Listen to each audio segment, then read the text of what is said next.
जी नमस्कार राजगढ़ वासियों, मेरा नाम कृष्णपाल राठौर है और आप म्हारो राजगढ़ का यूट्यूब चैनल देख रहे हैं।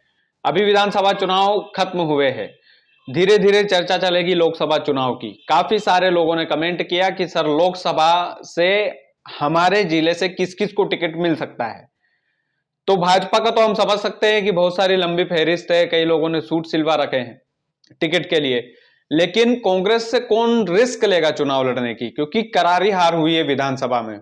तो भाजपा और कांग्रेस के दोनों पार्टियों के जो दावेदार हैं, उन दावेदारों के नाम मैंने अपने दिमाग में जमाए हैं। बाकी हाँ, कुछ दावेदार हो सकता है कि छूट जाए, लेकिन जो मजबूत है, दावेदारी कर सकते हैं, उनकी आज हम बात करने वाले हैं। तो सबसे पहले भाजपा की दावेदारों की ही बात करेंगे। सबसे पहले तो सांसद रोडमल नागर जी भी टिकट मांगेंगे। जाहिर सी बात है, वो 2 बार के सांसद रहे और दोनों बार उन्होंने बंपर जीत हासिल की है, मोदी जी के नाम पर वोट हासिल किए हैं। तो जाहिर सी बात है कि सांसद रोडमल नागर पहले नंबर पर रहेंगे जो टिकट मांगेंगे, और चांसेस भी उनके हैं, जो इसलिए हैं क्योंकि 4 लाख से भी अधिक मतों से वो जीते थे। तो हो सकता है इस बार भी भाजपा उनको चांस दे दे। लेकिन अगर बीजेपी ने सोचा कि टिकट बदलना चाहिए या टिकट में बदलाव होना चाहिए, तो फिर ज्ञान सिंह गुर्जर भी बढ़िया ऑप्शन है, जो अभी भाजपा से जो वर्तमान बीजेपी के जो जिला अध्यक्ष हैं ज्ञान सिंह गुर्जर, वो भी बढ़िया ऑप्शन है। आदमी भी बढ़िया है, सब कुछ ठीक है। और दिग्विजय सिंह के क्षेत्र में उन्होंने इतिहास रचा है, पांचों की पांचों सीटें भारतीय जनता पार्टी की झोली में डाली है। तो ये उनका प्लस पॉइंट रहेगा कि शायद उनको मौका दे दे पार्टी। तो ज्ञान सिंह गुर्जर भी दूसरे नंबर पर। मोना सुस्तानी जी ने कांग्रेस छोड़कर बीजेपी में आई थी और ज्योतिरादित्य सिंधिया से उनकी बातचीत हुई थी। तो हो सकता है कि डीलिंग हो, डील इस बात की हो कि सांसद का चुनाव ही लड़ूंगी। तो अभी तो चुपचाप चुपचाप चल रही है मोना सुस्तानी जी, लेकिन आने वाले समय में वो भी भाजपा से दावेदारी कर सकती है और करना भी चाहिए, क्योंकि वो लोकसभा का चुनाव लड़ी है कांग्रेस से, और अब अचानक से, और उनका पूरा जो खानदान है वो कांग्रेस में रहा है, और अब वो बीजेपी में आई है, और ज्योतिरादित्य सिंधिया से उनकी बातचीत हुई थी उसके बाद ही आई है। तो जाहिर सी बात है मोना सुस्तानी जी भी प्रयास करेंगी। पंडित हरिचरण तिवारी, ये भी एक ऑप्शन हो सकता है बीजेपी में। पंडित हरिचरण तिवारी ऑप्शन इसलिए हो सकते हैं क्योंकि उन्होंने 2 बड़ी कथाएं करवाई है, और वो पूर्व में विधायक भी रहे राजगढ़ विधानसभा से, और 2 बड़े संतों को उन्होंने चुनाव से पहले बुलवाकर जो माहौल बनाया था सनातन का, तो क्रेडिट तो उनको भी जाना चाहिए कहीं ना कहीं। इतने पैसे खर्चे करके उन्होंने पंडित धीरेन्द्र कृष्ण शास्त्री को बुलाया, पंडित प्रदीप जी मिश्रा को बुलाया, और अचानक से इस क्षेत्र में एक नाम फैल गया कि पंडित हरिचरण तिवारी, और इनके सुपुत्रों के लिए भी वो कह सकते हैं कि आशीष तिवारी और अंशुल तिवारी, यानी कि तिवारी परिवार में से कोई एक कैंडिडेट सांसद के लिए दावेदारी करेगा। और सांसद की अगर चुनाव लड़े तो निश्चित तौर पर एक अच्छा ऑप्शन भाजपा के पास ये भी है। और अगर हम आगे चल के देखें तो प्रताप मंडलोई है, जो राजगढ़ के पूर्व विधायक है, वो भी प्रयास कर रहे हैं कि हाँ, कहीं ना कहीं से कुछ तो जुगाड़ लग जाए टिकट का। तो प्रताप मंडलोई जी भी जातिगत समीकरण के हिसाब से अगर देखें तो वो निर्दलीय जब लड़े थे तो उनकी बहुत बहुत ज्यादा मतलब वोट हासिल उन्होंने किए थे, चुनाव चिन्ह चाबी था शायद उनका।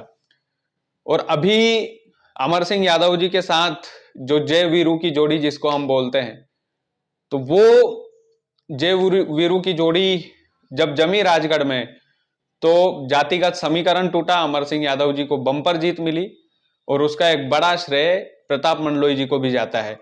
तो सोंधिया समाज के वोटर भी ज्यादा है, जाहिर सी बात है। तो सोंधिया समाज सामाजिक आधार पर अगर देखें तो ये एक अच्छा ऑप्शन हो सकता है। प्रताप जी मंडलोई जो है बढ़िया ऑप्शन हो सकते हैं। और आगे चले तो शिवनारायण सिंह चौहान अभी प्रयास कर रहे हैं, जिनका मैंने अभी इंटरव्यू भी किया हाल ही में, और पन्ना सिंगरौली के कलेक्टर भी रहे हैं, एसडीएम के पद पर रहे हैं, अधिकारी आदमी रहे हैं, और अभी बीजेपी ज्वाइन की है। तो भाजपा के मैनिफेस्टो के सदस्य भी थे, जो घोषणा पत्र होता है। हालांकि लंबे समय तक वो रहे नहीं राजगढ़ में, लेकिन जाहिर सी बात है अधिकारी रहेंगे तो बाहर तो रहना होगा ही।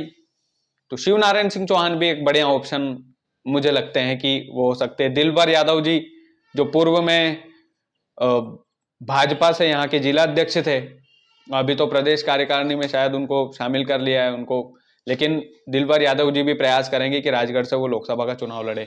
तो ये तो लंबी फहरिस्त हो गई, हो सकता है उसमें 2-4 नाम मैं छोड़ रहा हूं, लेकिन जिनकी क्षेत्र में चर्चा है वो तो यही नाम है।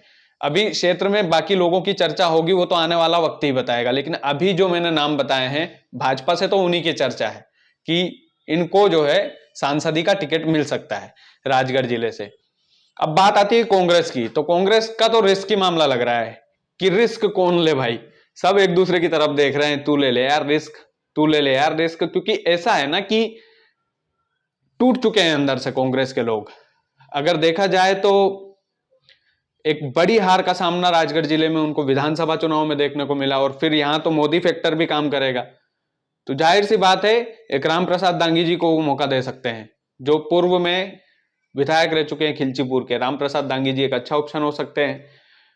अगर उनको मौका नहीं दिया तो युवा आदमी चंद्र सिंह सोंदिया को मौका मिल सकता है, वो भी क्या बुरे हैं, वो भी बढ़िया हैं, अटैकिंग मोड रहता है। तीसरा ऑप्शन यदि हम इसमें देखें तो कोई नया चेहरा ही, यदि हम प्रियव्रत सिंह जी को भी मान सकते हैं। एक छवि है, एक चुनाव लड़ने का एक अपना तरीका है उनका, तो वो भी एक बड़े ऑप्शन हो सकते हैं। चर्चा तो मार्केट में उनकी भी चल रही है कि यार सांसदी का चुनाव इनको लड़ना चाहिए, और मुझे लगता नहीं है कि वो चुनाव लड़ेंगे, क्योंकि खिलचीपुर में उनका अच्छा खासा है वर्चस्व है, और लड़ भी लिए तो एक हाँ टक्कर वाला मामला तो हो सकता है, क्योंकि प्लानिंग के साथ लड़ते हैं। हालांकि अपनी ही विधानसभा में हार का सामना करना पड़ा है, लेकिन चुनाव है, हार जीत चलती रहती है। और चौथा ऑप्शन जयवर्धन सिंह भी हो सकते हैं, राघोगढ़ के वर्तमान विधायक है, दिग्विजय सिंह के बेटे हैं, या खुद दिग्विजय सिंह हो सकते हैं। अगर राजगढ़ लोकसभा सीट में कांटे की टक्कर अगर हो, और यदि बड़ा चेहरा कांग्रेस उतारे दिग्विजय सिंह के रूप में या उनके बेटे के रूप में, मेरे ख्याल से बेटे को नहीं उतारना चाहिए, दिग्विजय सिंह खुद धरातल पर आए, क्योंकि राजगढ़ की नस नस से वाकिफ है और पूर्व मुख्यमंत्री भी रहे हैं, बड़ा चेहरा है, बड़ा माहौल बन सकता है। तो ये मेरे ख्याल से 3-4 चेहरे मुझे लगते हैं। और यदि ये सब इतर हो जाएं कांग्रेस में, तो कोई नया ही चेहरा जिसने चुनाव का, जिसको चाबी नहीं आता हो, एकदम नया चेहरा उतार कर ट्राई कर सकती है कांग्रेस। तो ये कांग्रेस और बीजेपी के मुझे ये चेहरे लगे जो सांसदी के चुनाव में हाथ पैर आजमा रहे हैं और कोशिश कर रहे हैं कि इनको टिकट मिल जाए। तो और बाकी के लोग छूटे हैं, बहुत सारे लोग छूटे हैं, बीजेपी में भी बहुत छूटे हैं, इधर भी बहुत सारे लोग छूटे हैं, लेकिन अभी धीरे धीरे जैसे जैसे तारीख नजदीक आती जाएगी, माहौल बनता जाएगा, उन लोगों के इंटरव्यू भी हम करेंगे जो सांसदी का चुनाव लड़ना चाहते हैं। बाकी वीडियो को ज्यादा से ज्यादा शेयर कीजिएगा, चैनल यदि आपने सब्सक्राइब नहीं किया है तो प्लीज कर लीजिएगा। बहुत बहुत धन्यवाद।